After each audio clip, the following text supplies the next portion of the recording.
예수께서 산에서 내려오시자 많은 사람들이 예수의 뒤를 따랐다.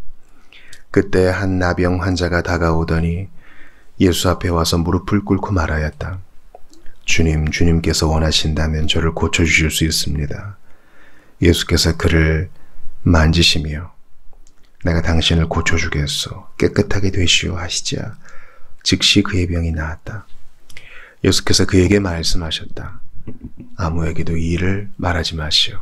다만 제사장에게로 가서 당신의 몸을 보인 다음 모세의 율법이 정한 대로 예물을 바쳐서 사람들에게 당신의 몸이 깨끗해진 것을 보여주시오. 아멘. 하나님의 말씀입니다. 하나님께 감사합니다.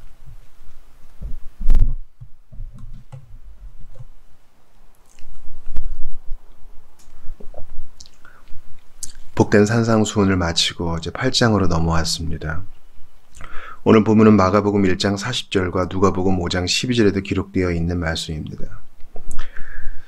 산상수훈 전의 말씀이냐 산상수훈 후에 이 일이 벌어진 것이냐는 별로 중요한 것이 아니고 그 본의가 중요합니다. 예수님께서 산에서 내려오십니다. 많은 사람들이 여전히 예수님의 뒤를 따라옵니다. 그리고 그 무리들이 보는 앞에서 오늘 이 나병 환자를 고쳐주시는 것이죠. 이 나병 환자가 어떤 질환을 갖고 있는지는 모릅니다. 현대의 한센병과는 다를 수 있습니다.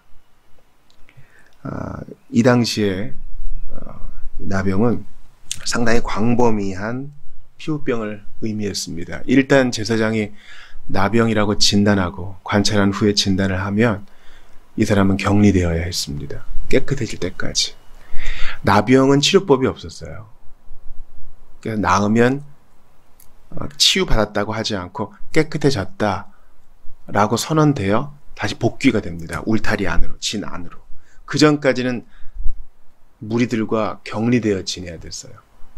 그리고 혹시라도 사람들이 자기 가까이 오면 스스로 부정하다 얘기해서 의식적인, 의례적인 불결의 전염이 이루어지지 않게 해야 했습니다. 이것이 레위기에 기록되어 있는 말씀입니다. 레위기 13장에 기록되어 있죠. 나병 환자라고 진단받은 이와 접촉하는 것은요, 그 불결이 공유되는 것이기 때문에 상당히 어려운 일이었어요. 그와 접촉하는 것이요. 그러니까 나병이라는 것은요, 병에 걸린 사람도 또 그를 아는 주위 사람들도 상당히 고통스러운 질병이죠. 왜냐하면 가족들과 떨어져야 되고 그렇죠. 의식적으로 부정하니까 하나님의 성전에 가지 못하게 되고 얼마나 슬픈 일입니까? 12해 동안 혈루병 앓은 여인도 마찬가지였어요. 그 여인도 예배하지 못했고 가족들과 분리되어야 됐습니다. 그런데 이 나병 환자를 예수님이 만져주시며 고쳐주시죠. 이것은 의미가 있어요. 나병이라는 것은 어떻습니까? 우리나라에서 과거에 문둥병이라고도 했는데 광범위한 피부병이라고 했지만은 아주 심한 한센병은 어떠해요? 감각을 잃어버리죠. 코가 떨어져도 그 아픔을 모르는 거 아니에요? 신발 속에 발가락이 잘려 있어도 모르는 거 아닙니까? 그러니까 하나님께 대한 감각이 죽은 거. 바로 죄의 허물 가운데 죽은 자의 모습을 성경은 나병으로 자주 얘기합니다. 하나님께서만 고쳐주실 수 있는 병. 예수님께서 이 나병 환자를 고쳐주심으로 가족들의 품에 돌아가게 하시고 사람들과의 관계도 회복시켜 주시고 자기 자신으로부터도 해방되게 해주시고 하나님과의 관계도 회복시켜 주시죠. 예수께서 이 나병을 고쳐주심은 메시아께서 죄라는 불치병을 치유해 주신다라는 것을 보여주는 기적이에요.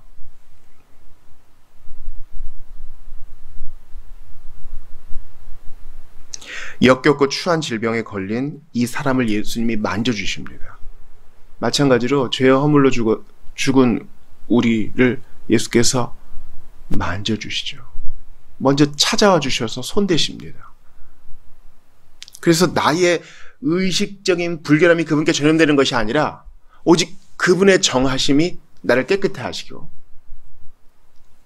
나의 부정함은 그분이 다 가져가시죠. 그분은 하나님이시기 때문에 죄로 오염되진 않으시지만 친히 우리의 죄책을 담당하십니다. 이게 이중 전가잖아요. 우리의 부정은 그분이 가져가시고 그분의 의는 우리에게 전가되고, 십자가에서 이 교환이 이루어진 거 아닙니까? 죄인 대신 죄를 짊어지시고 죄책을 짊어지시고 친히 죄가 되신 예수님, 그리고 우리를 위해 의를 획득하신 예수님. 당대의 바리새인들이 이 장면을 봤다면 아주 도끼 눈을 뜨고 봤을 거예요. 야, 저자가 훌륭한 라바이라고 하더니, 랍비라고 하더니 부정한 자를 만지는구나. 저 선생은 부정한 자다. 저 선생한테 배울 바 없다. 이렇게 힐난했을 거예요. 그러나 예수님은 만지십니다. 이제 알려주시는 거죠. 하나님의 일을 위해 만지는 것은 의식상 불결하게 되지 않는다. 의사가 부정하게 된다고 환자를 안 만지겠느냐, 이런 거 아니겠어요? 만져야 고침받는 거 아니겠습니까? 여러분, 주님께서 우리의 삶에 개입하셔야 될 이유가 없어요. 이게 우리의 권리가 아니라고요. 우리의 디폴트 값은 육이요, 지옥이요, 형벌입니다. 날 때부터 죄인으로 태어나거든요. 근데 주께서 웬은의 웬사랑으로 우리 가운데 찾아오셔서 손 내미시고 만져주시고 믿고 회개하는 마음도 주시고 다 선물로 주시고 하나님의 자녀 삼아주시고 여기까지 세워주셨으니, 그리고 이제 3살이 돋아났으니, 이 나병 환자 보세요. 깨끗해졌잖아요. 그래서 제사장한테 가가지고 확증 받아라. 그래야 이제 완전한 복귀가 선언되니까. 얼마나 신났겠어요. 더 이상 진물 나지 않는 몸. 우리가 그런 애 받은 거 아니에요? 예수 믿었다는 것은요, 우리의 감각이 달라졌다는 거예요. 우리의 내적인 소욕이 달라졌다는 거예요. 옛날에는 세상이 기뻤고 육신의 일들이 기뻤고 마귀의 일들이 즐거웠으나 이제는 그게 역겨워. 조금 하려 그래도 재미가 없어. 이제 하나님께 속한 일, 생명과 경건에 속한 일이 재미있고 의미가 있고 오직 나에게 기쁨을 주는 거예요. 더 이상 허무하지 않는 그 일을 찾게 되었어요. 그러니까 나병에서 치유받은 것은 우리가 죄와 허물로부터 구원받아 하나님의 자녀가 된 것을 상징하는 기적입니다. 이적이죠. 표지판과 같습니다. 이런 이적은 누가 할 수 있어요? 오직 메시아만이 할 수 있어요. 오늘 이 본문의 이 나병 치유 사건은 예수님께서 이 나병 환자에 대해서 긍휼을 보이신다 뿐만 아니라 예수님은 이 나병 환자를 고칠 수 있는 유일한 메시아가 되신다라는 것을 보여줍니다.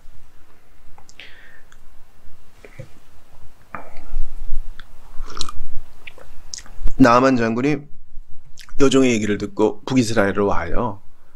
북이스라엘 왕이 나병을 고치러 왔다는 나아만의 얘기를 듣고 또 나아만이 가져온 그 왕의 친서를 보고 뭐라 그럽니까?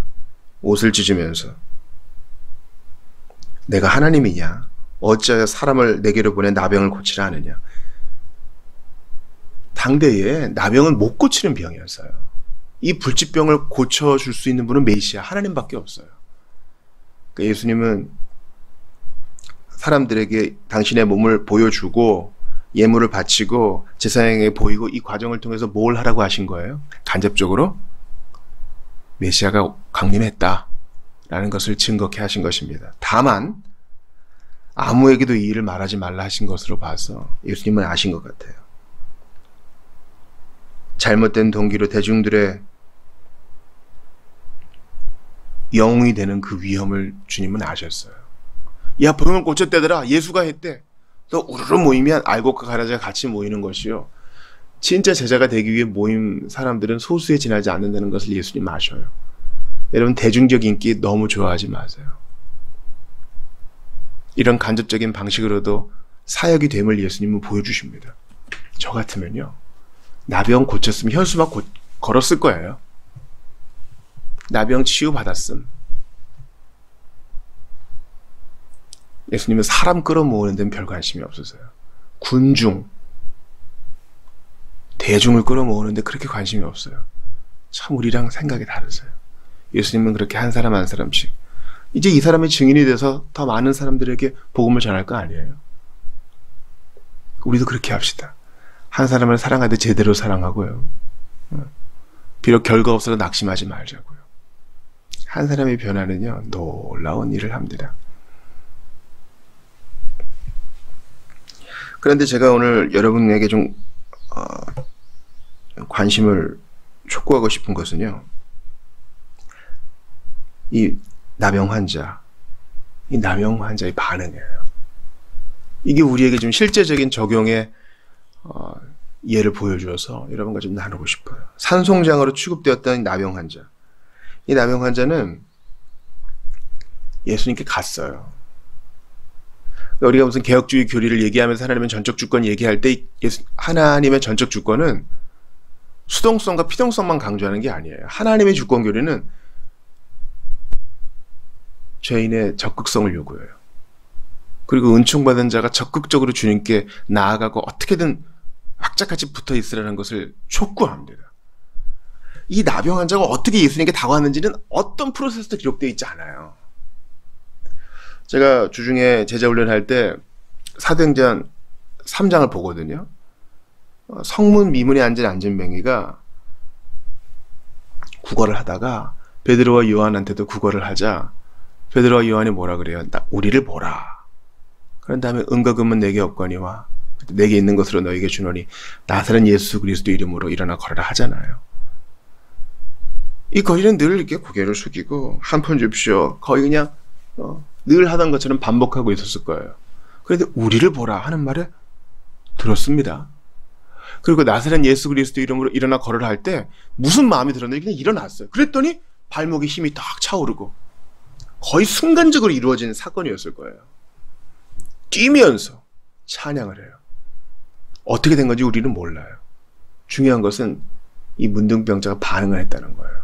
믿음으로 액션을 취했다는 거예요. 이게 우리의 가슴을 후벼 파야 되지 않아요? 우리는 하나님의 전적 주권 교리를 얘기하면서 은근히 게을러요.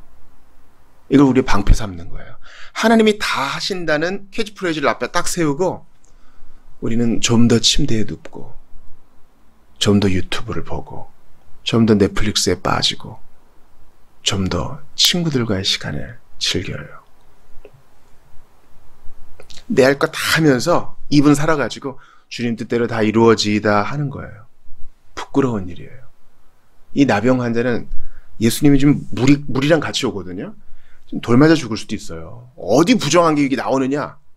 그런데도 목숨을 내어 걸고 살아야 되니까 나온 거예요.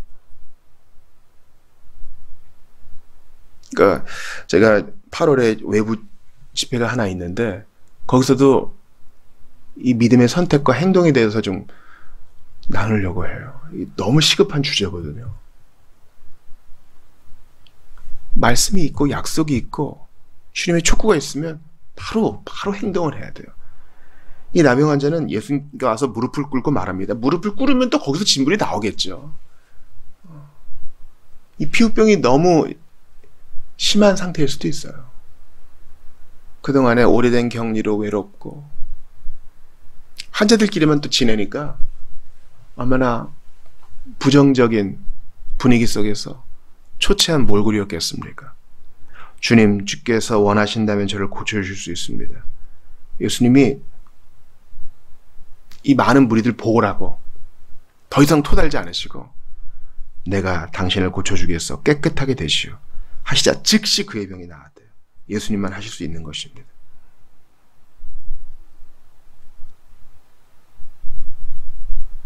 여러분, 죄는 영혼의 나병입니다.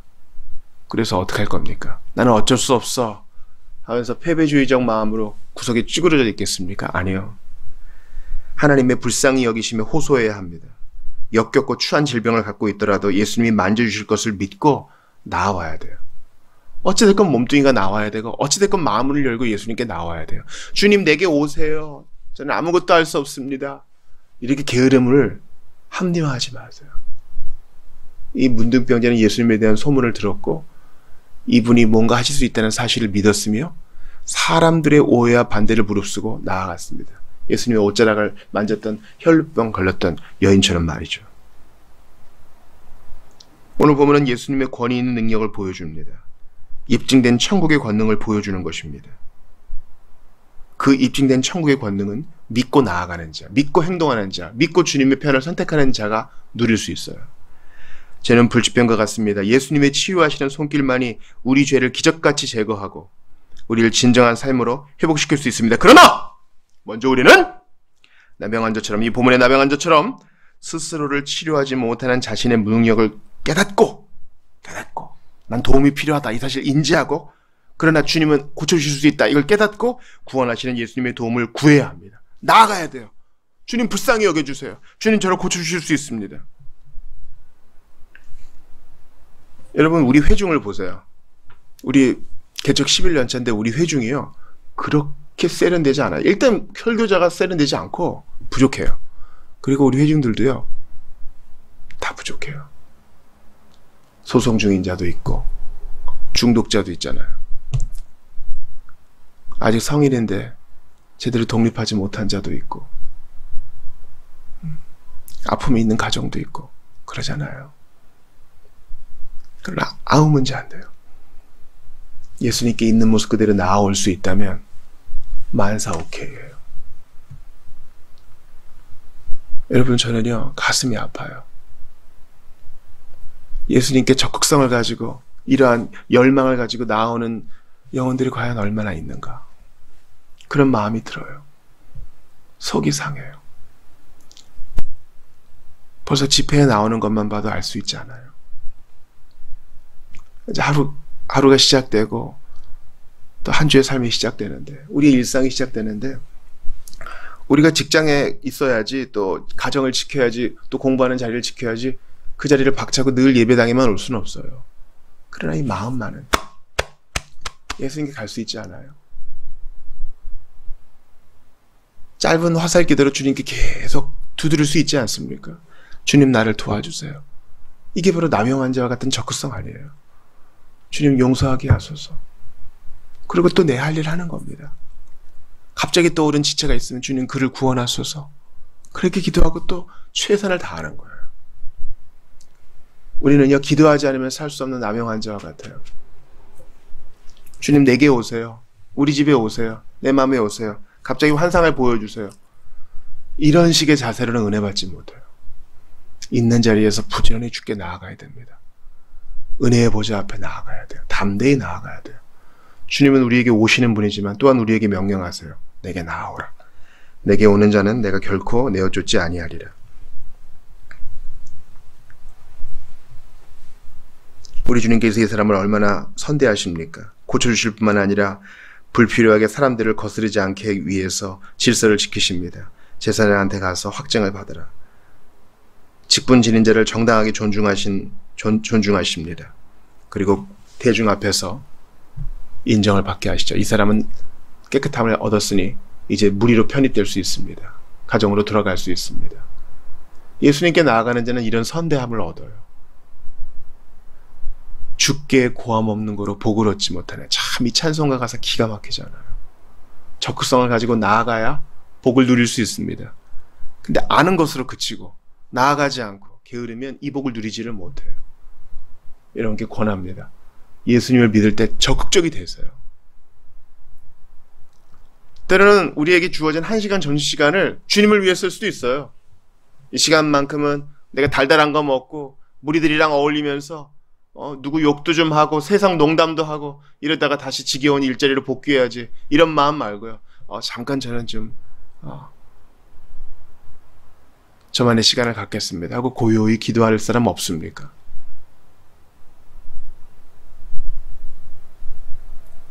차라리 그 시간을 금식하면서 성경을 볼 사람 없냐 이거예요.